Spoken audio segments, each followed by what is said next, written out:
गुरु, हमने आपसे पूछा कैसा चैनल देखेंगे भैया, तो आपने कहा जहां खबरें हों यूपी से यूक्रेन तक।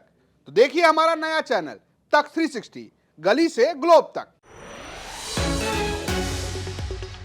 उत्तर प्रदेश में एक ऐसी भी विधानसभा है जहां पर किसी पार्टी की नहीं चलती, चलती है तो मठ की। सत्ता मठ के अधीन है। पार्टी जब विरोध करती है तो मठ उसके खिलाफ खड़ा होता है और तब भी मठ ही जीतता है। यहां विपक्षी पानी भरते हैं और इस सीट पर दबदबा है मठ का। हम आपको 403 विधानसभा सीटों के बारे में एक एक करके जानकारी दे रहे हैं। आज हम बात करेंगे यूपी किसका के इस एपिसोड में गोरखपुर सदर सीट की, जहां से विधायक हैं उत्तर प्रदेश के मुख्यमंत्री योगी आदित्यनाथ। तो बात करते हैं गोरखपुर सीट की। गोरखपुर सीट पर कहा जाता है कि जाति समीकरण फेल हो जाते हैं। यहां पर कोई ठाकुर बनाम ब्राह्मण की सियासत नहीं चलती, कोई दलित बनाम सवर्ण की सियासत नहीं चलती, कोई हिंदू बनाम मुस्लिम की सियासत नहीं चलती। यहां सियासत चलती है तो गोरक्षपीठ की। गोरक्षपीठ वो जगह है जहां से मुख्यमंत्री योगी आदित्यनाथ आते हैं। वो इस पीठ के महंत हैं, यानी कि सबसे प्रमुख व्यक्ति हैं, और वो उत्तर प्रदेश में भारतीय जनता पार्टी के सरकार में मुख्यमंत्री भी हैं। लेकिन वो पहली बार गोरखपुर सदर से विधायक हुए हैं। इससे पहले यहां पर राधा मोहन दास अग्रवाल जीतते आए हैं, और यही यहां मठ की सियासत को बताता है। अगर आप इतिहास देखेंगे तो 2017, 2012, 2007, 2002 लगातार यहां पर राधा मोहन दास अग्रवाल जीतते रहे हैं। लेकिन इसमें आपको एक मजेदार बात दिख रही होगी कि 2007 तक तो आपको बीजेपी दिख रही है, लेकिन 2002 में दिख रहा है हिंदू महासभा। और यह है यहां मठ की ताकत को बताने वाला किस्सा। एक बार ऐसा हुआ जब बीजेपी ने यहां पर शिव प्रताप को चुनाव लड़ा दिया। मठ से खड़े हुए राधा मोहन दास अग्रवाल, वो भी मठ के समर्थन के साथ और हिंदू महासभा से, और वो जीत गए। बीजेपी हार गई। तो मठ लगातार प्रभावशाली है, और 2027 के चुनाव को लेकर भी भारतीय जनता पार्टी को यही लगता है कि मुख्यमंत्री तो मुख्यमंत्री हैं, कोई भी लड़ेगा मठ के नाम पर जीत जाएगा। मैं हमारे गोरखपुर सदर विधानसभा सदैव भारतीय जनता पार्टी और हिंदुत्व के नाते, और विशेष तौर पर मैं यूँ कहूँ कि गुरु गोरक्षनाथ महाराज जी की ये तपोस्थली है, और स्वाभाविक तौर पे गोरखपुर में हर व्यक्ति गुरु गोरक्षनाथ से उनकी आस्था जुड़ी है। इसके कारण सदैव भारतीय जनता पार्टी पिछले 4 नहीं, उसके पहले भी समय में सदैव यहाँ जीतती रही है। ये तो आप बीजेपी की बात सुन रहे हैं। हमने बात की विपक्ष के लोगों से, यानी कि समाजवादी पार्टी के लोगों से। वो भी ये मानते हैं कि यहां पर हम चुनाव तो जीत सकते हैं, लेकिन मठ का जो हिस्सा है या मठ का जो प्रभाव है वो हमेशा खेल कर जाता है। लेकिन उन्हें इस बात की उम्मीद भी है कि 27 में उनकी साइकिल चल सकती है। अगर केवल हमें भारतीय जनता पार्टी से लड़ना हो तब तो हम कभी परास्त कर दें उसको। लेकिन कहीं न कहीं यहाँ एक एंगल है धर्म, एक एंगल है धर्म, और गोरखनाथ मंदिर प्रसिद्ध पीठ है।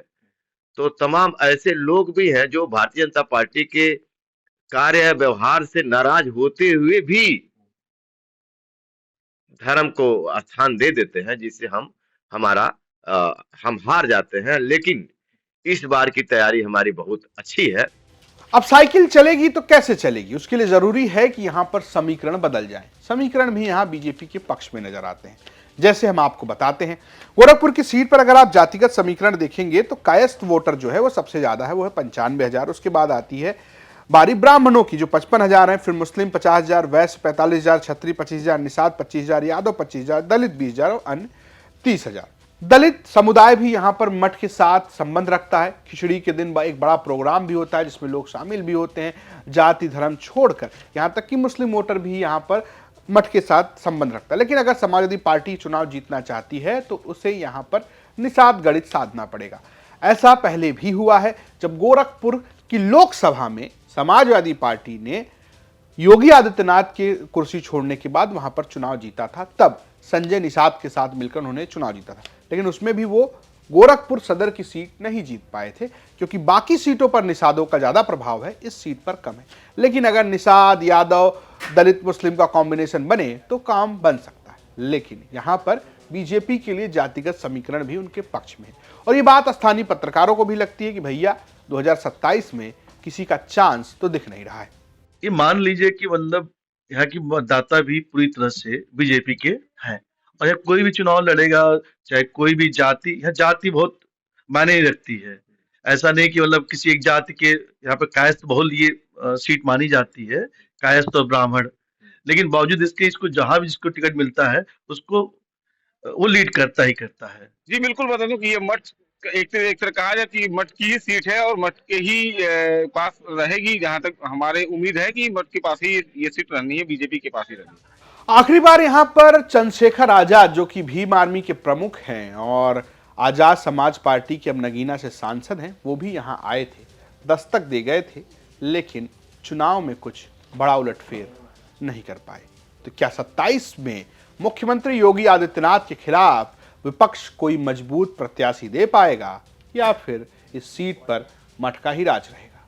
आपकी अपनी क्या राय है, हमें कमेंट बॉक्स जरूर बताएं। स्टोरी भेजी थी गोरखपुर से हमारे सहयोगी गजेंद्र त्रिपाठी ने। देखते रहिए यूपी तक। नमस्कार।